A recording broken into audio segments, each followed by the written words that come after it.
प्रदेश में पशुपालन विभाग की विभिन्न योजनाओं के सफल क्रियान्वयन में पिछले लगभग 2 दशकों से महत्वपूर्ण भूमिका निभा रहे गौ सेवक एवं मैत्रियों ने अपनी लंबित मांगों को लेकर सरकार से न्याय की गुहार लगाई है।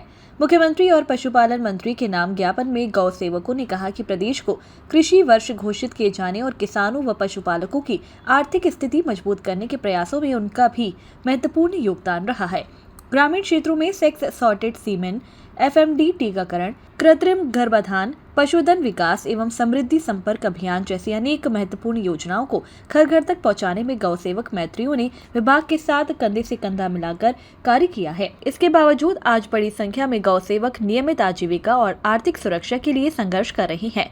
मध्य प्रदेश गौ सेवक मैत्री संघ के प्रदेश अध्यक्ष राजेश धौलपुरे ने कहा कि वर्तमान में टीकाकरण कार्य के लिए मात्र 5 रुपए प्रति पशु मानदेय दिया जाता है, जो वर्तमान परिस्थितियों में बेहद अपर्याप्त है।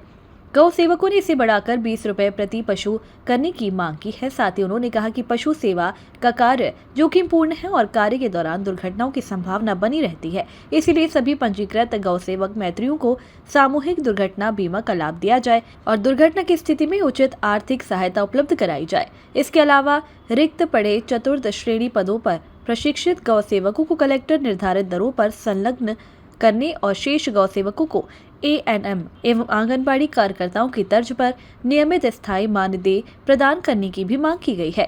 गौ सेवकों ने विश्वास जताया है कि गौ माता और पशुधन संरक्षण के प्रति सरकार की संवेदनशीलता को देखते हुए उनकी मांगों पर सकारात्मक निर्णय लिया जाएगा। हालांकि उन्होंने चेतावनी भी दी है कि यदि उनकी न्यायोचित मांगों का शीघ्र समाधान नहीं किया गया तो वे 1 जुलाई से विभागीय कार्यों का पूर्ण बहिष्कार करने के लिए मजबूर होंगे, जिससे पशुपालन विभाग की कई महत्वपूर्ण योजनाएं प्रभावित हो सकती है। रणनीति ये है कि अभी 1 जुलाई से एफएमडी का कार्य जो है घर घर जाकर टीकाकरण जानवरों में किया जाएगा, परंतु मजबूरी ये है कि विभाग मात्र 5 रुपये टीकाकरण का दे रहा है। वो इतनी जटिल समस्या है, जानवर के उनके कान में बिल्ला भी लगाना है, वैक्सीनेशन भी लगाना है, उसको आधार कार्ड से वेरिफिकेशन भी करना है, ओटीपी भी किसान से लेकर उसको टीका लगाना है। मतलब ये मान लिया जाए कि 1 रुपये के हिसाब से गौ सेवकों को मानदेय दिया जा रहा है, भले 5 रुपये, परंतु काम भी 5 है उसमें, और इसमें दुर्घटना भी होने की भी सबसे ज़्यादा संभावना है। हमारे कई गौ सेवक एक्सपायर होगा, अभी अगले महीने भी धार में भी हमारा गौ सेवक जो पशुपालन विभाग का काम करते करते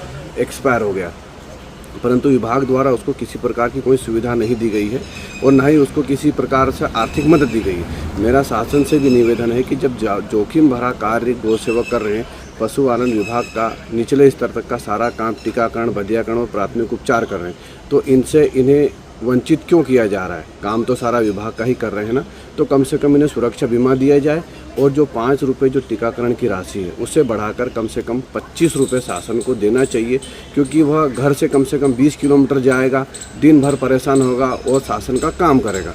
और हमारी एक मांग थी कि नियमित मानदेय दिया है, तो इसी मांग को लेकर आज हमने सभी अधिकारियों को पत्र देकर अवगत करा दिया। माननीय मंत्री जी के बंगले पर भी हमने पत्र दे दिया है और अवगत करा दिया, और अगर इन्होंने 7 दिन में हमारी मांगों का कोई निराकरण नहीं किया तो हम 1 तारीख से संपूर्ण काम बंद कर देंगे। जब तक हमारा कुछ सुनेगी नहीं सरकार, जब तक हम काम नहीं करेंगे। भोपाल से आदित्य सराठी की रिपोर्ट।